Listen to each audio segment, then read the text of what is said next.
আমরা যখন ডিজাইন তৈরি করি, ডিজাইন তৈরি করার পর অনেক সময় অপ্রয়োজনীয় অনেক স্টিচ পড়ে থাকে, যার মাধ্যমে স্টিচ বেশি হয় এবং মেশিনে খারাপ চলে।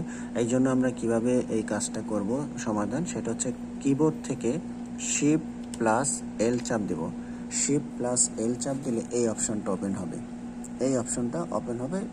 হ্যাঁ, এই অপশনটা ওপেন হলে পরে এই যে দেখেন অনেকগুলো নাম্বার আছে। যেমন প্রথমে এই যে একটা স্টিচ, হ্যাঁ, এই স্টিচটা এই 1 নম্বরে আছে।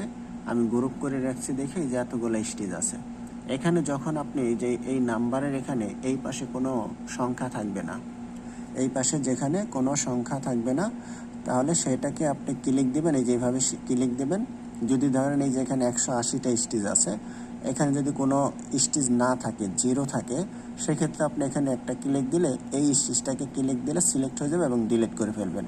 কিন্তু আমরা কিন্তু এখান থেকে ওই স্টিচটাকে ধরতে পারবো না। দেখা যায় আমাদের স্টার্ট পয়েন্ট এখানে শেষ হয়েছে, কিন্তু এখানে এসে আবার আরেকটি স্টিচ পড়তেছে। এটা কিন্তু আমরা এইভাবে কিবোর্ড এই মাউস দিয়ে ধরতে পারবো না।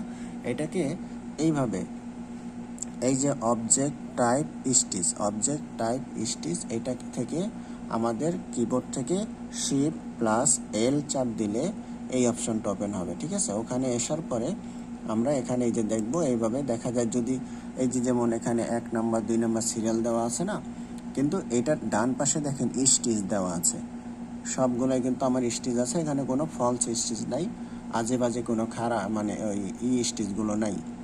তো ওইটা যখন জিরো থাকবে, এই পাশে যখন সবগুলো জিরো থাকবে, যেটা জিরো থাকবে এরকম অনেকগুলো সংখ্যা থাকবে, আপনি এই পাশে উঁচা নিচা করে দেখবেন। দেখার পরে এখানে কিন্তু সব ধরনের স্টিচ দেখাচ্ছে। আমি এই ডিজাইনটা তৈরি করার ক্ষেত্রে কি কি অপশন ব্যবহার করেছি সব দেখাচ্ছে।